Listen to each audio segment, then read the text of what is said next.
ابھی ایک صاحب کا واقعہ میرے سامنے آیا، مسلمان تھے، ساری زندگی ایک اشکال کا جواب نہ ملنے کی وجہ سے گمراہی میں گزری. انہوں نے اپنا واقعہ بیان کیا ہے کہ میں کہیں بہت پہلے کی بات ہے، کہیں کسی غیر مسلم نے مجھ پر اعتراض کیا کہ تم مسلمانوں کے جو پیغمبر ہیں معاذ اللہ نقل کفر نباشت، وہ تو معاذ اللہ عیاش تھے، انہوں نے تو 9 شادیاں کی ہیں بھائی، یہ کیسے پیغمبر ہیں، یہ کیسے آخرت کے خوف رکھنے والے. کہہ رہے ہیں یہ اشکال میرے دل میں، اس اشکال نے ایسے وسوسے پیدا کیے کہ میں اسلام سے دور ہو گیا. حالانکہ ان کو چاہیے تھا کسی عالم کے پاس جا کے اپنے اس اشکال کو حل کر لیتے. انہوں نے کہا یار یہ تو بڑا اشکال ہے، 9 بیویاں رکھی ہوئی ہیں ایک ٹائم پہ، اور امت کو 4 سے زیادہ پر کیا لگائی ہوئی ہے، پابندی. اور پھر 9 سال کی عمر کی لڑکی سے بھی شادی کی، حضرت عائشہ سے. تو کہتے ہیں میرے دماغ میں اتنے وسوسے آئے نا کہ میری زندگی کس میں گزری، عیاشیوں میں. ساری جوانی عیاشیوں میں برباد کر دی، جو اصل عمر ہوتی ہے انسان کی بننے کی. لیکن اللہ کا فضل ہوا، کہتے ہیں میں نے کسی عالم کا کہیں بیان سنا، اس بیان میں وہ تذکرہ کر رہے تھے، انہوں نے مجھے اس کی پوری حکمت بتائی تو میرا دماغ صاف ہو گیا کہ یار میں خامخواہ میں گمراہی میں پڑا رہا ہوں. میں بھی ایک دفعہ ایئرپورٹ پہ تھا نا، ایک خاتون بڑی لبرل قسم کی، وہ آئیں اور مجھے کہنے لگیں کہ آپ مفتی طارق مسعود صاحب ہیں. میں نے کہا جی. ایک سوال پوچھنا ہے، آپ ناراض تو نہیں ہوں گے؟ پوچھ لیں. میرے گھر والے بھی ساتھ تھے. میں نے کہا پوچھ لیں. تو میں نے کہا، کہتی ہیں کہ میں نے تجربہ یہ ہے کہ جب مولانا ٹائپ کے لوگوں سے اس طرح کا سوال پوچھو تو وہ غصہ کرتے ہیں. وہ کیا کرتے ہیں؟ غصہ. اور گستاخی کا فوراً فتویٰ لگا دیتے ہیں کہ آپ تو نبی کے گستاخ ہو. میں نے کہا آپ بالکل آزاد ہو کے سوال پوچھیں، میں آپ پہ گستاخی کا فتویٰ نہیں لگاؤں گا. العیس سوال، حدیث میں آتا ہے کہ جو محتاج ہے نا اس کا تو علاج ہی سوال میں. اگر اس پہ سوال پہ پابندی لگا دو گے، وہ بیچارہ کیسے، وہ گستاخی کے چکر میں ہی لگا رہے گا. اگر ٹھیک ہے سوال مہذب انداز میں ہونا چاہیے، الفاظ شائستہ ہونے چاہیے. تو ان محترمہ نے سوال یہی کیا جو ان صاحب نے کیا تھا کہ نبی صلی اللہ علیہ وسلم نے 9 بیویاں کیوں رکھیں، اور اتنی کم عمر لڑکی سے آپ نے نکاح کیوں کیا. کہہ رہی یہ سوال میرے دماغ میں پک پک کے نا مجھے اسلام سے سوال نے دور کر دیا. میں نے ان سے کہا مجھے ایک بات بتائیں، اگر نبی صلی اللہ علیہ وسلم نے یہ کام معاذ اللہ عیاشی کے لیے کیا ہوتا تو عیاشی کی عمر 50 سال ہوتی ہے یا 25 سال؟ بولو نا. عیاشی کی عمر 50 سال ہوتی ہے یا 25 سال میں زیادہ عیاشی ہوتی ہے؟ 25 سال میں ہوتی ہے نا. 25 سال میں آپ صلی اللہ علیہ وسلم 40 سال کی عورت سے شادی کر رہے ہیں جو 2 دفعہ بیوہ ہو چکی تھی. نہیں آ رہی بات میرا خیال. ایک تو 25 سال میں کوئی عیاش آدمی 40 سالہ عورت کنواری سے بھی شادی نہیں کرے گا. کر کے تو دیکھو، ابھی پورا خاندان کاٹ کے پھینک دے گا آپ کو. اول تو خود ہی نہیں کرو گے. نمبر 2، 25 سال کی عمر میں 25 سال کی اگر بیوہ مل رہی ہو تو اس سے بھی کوئی شادی نہیں کرے گا. اور 25 سال کی عمر میں ایسی بیوہ جو 2 دفعہ بیوہ ہوئی ہو اور اس کی عمر 25 سال ہو، اس سے بھی کوئی شادی نہیں کرے گا. تو 2 دفعہ بیوہ ہوئی ہے.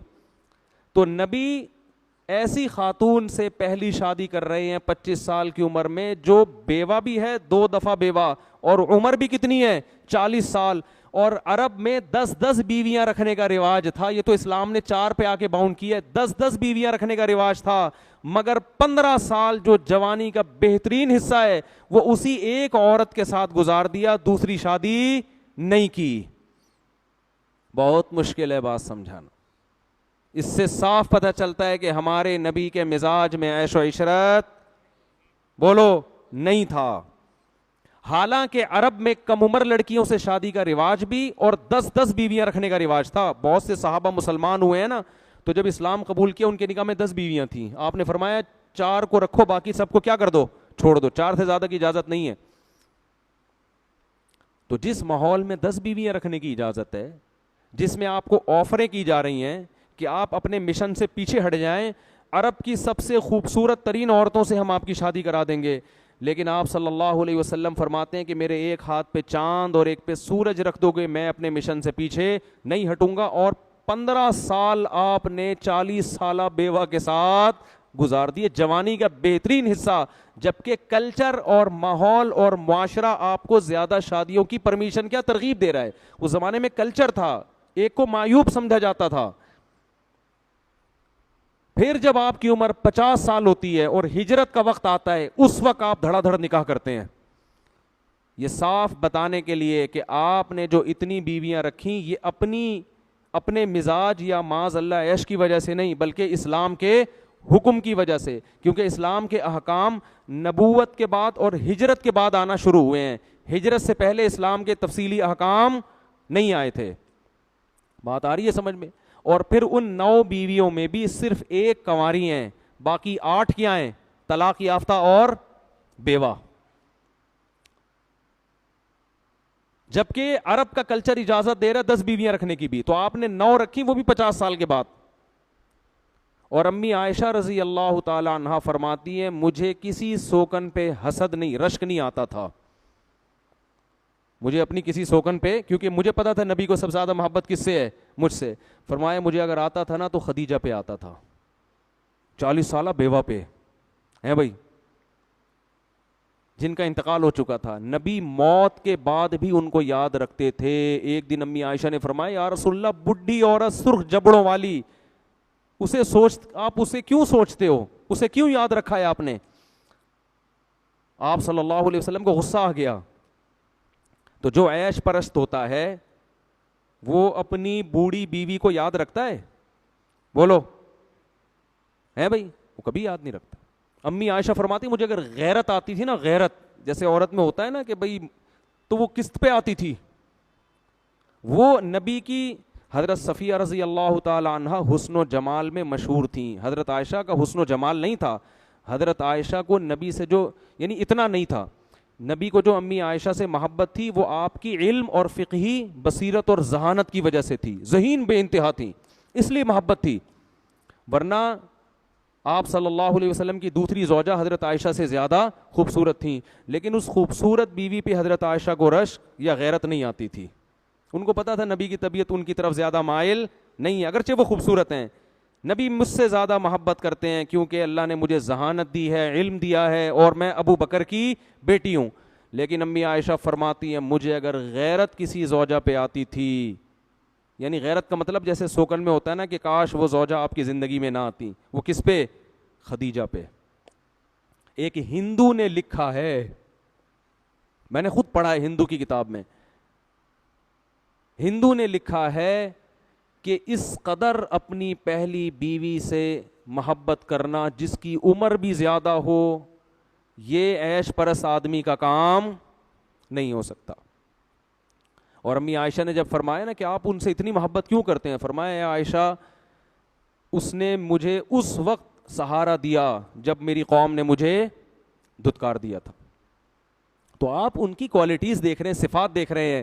عیش پرست آدمی صرف شکل دیکھتا ہے, اوصاف نہیں دیکھتا. تو ہندو نے لکھا ہے کہ نبی نے جو بڑی عمر میں جا کے اتنی شادیاں کی ہیں, ہندو اس کا اعتراف کرتا ہے کہ اس سے صاف پتہ چلتا ہے اس عمل کا مقصد اپنی قوم کے مردوں کو کثرت نکاح کی ترغیب دینا تاکہ وہ بھی معاشرے کی بے سہارا عورتوں کو سہارا دیں. آئی بات سمجھ میں کہ نہیں آئی؟ تو خیر, اور رہا یہ مسئلہ کہ امت کو تو 4 اور خود زیادہ, تو دیکھو اگر آپ صلی اللہ علیہ وسلم معاذ اللہ نقل کفر نباشت آپ کی طبیعت میں عیش ہوتا تو عیش پرست آدمی خود بھی عیاشی کرتا ہے, دوسروں کو بھی عیاشی کی اجازت بولو دیتا ہے. وہ دوسروں کے لیے سخت قانون تھوڑی بنائے گا, وہ کہے گا بھائی جب میں 9 رکھ رہا ہوں تم 10 رکھو, کیونکہ اس پہ تو انگلی بھی اٹھے گی نا کہ آپ ہمارے لیے کیوں کر رہے ہیں کم. تو اس سے پتہ چلتا ہے کہ نبی صلی اللہ علیہ وسلم کو اللہ نے جو اجازت دی تھی ایک سے زیادہ عورتیں رکھنے کی, اس میں حکمتیں اور مصلحتیں تھیں, اور امت پر 4 سے زیادہ کی پابندی اس لیے لگائی کہ قیامت تک اب قانون بنایا جا رہا ہے, اس قانون میں اگر آپ کو 4 سے زیادہ کی اجازت دے دی تو مالدار لوگ 15 20 رکھ لیں گے, غریبوں کے حصے میں ایک بھی. بولو عورتیں اتنی تھوڑی پیدا ہو رہی ہیں, اتنی تھوڑی عورتیں کوئی برساتی مینڈکوں کی طرح پیدا ہو رہی ہیں، دھڑ دھڑ 10 رکھو، 20 ادھر کر دو، 40 ادھر کر دو. اس کا نتیجہ یہ نکلتا کہ غریب عورت اکثر مالدار کو ترجیح دیتی ہے. کروڑ پتی لوگ 10 بھی رکھتے، وہ کیا کرتے، 10 بنگلے بنا کے دے دیتے، غریب عورتوں چلی جاتی. اور جو بیچارہ معاشرے کا غریب آدمی ہے، ان میں آدھے سے زیادہ لوگ گٹر کے ڈھکنوں پہ بیٹھ کے گزارا کرتے. تو اسلام نے کہا کہ بھائی 4 سے زیادہ نہیں. سمجھ رہے ہو؟ کیونکہ عورتیں ایک حساب سے پیدا ہوتی ہے نا. تو یہ بہت ساری مسئلے تھے اس میں. تو وہ صاحب جو پوری زندگی ان کی جوانی برباد ہوئی، گناہوں میں گزری، آخر میں ان کو اس اشکال کا جواب ملا. کہتے ہیں میں اتنا رویا جب مجھے جواب ملا. میں نے کہا اتنی پاکیزہ سیرت آپ صلی اللہ علیہ وسلم کی، اور میں نے ساری زندگی اس وسوسے میں برباد کر دی. تو غیر مسلم اسی پہ گھومتے رہتے ہیں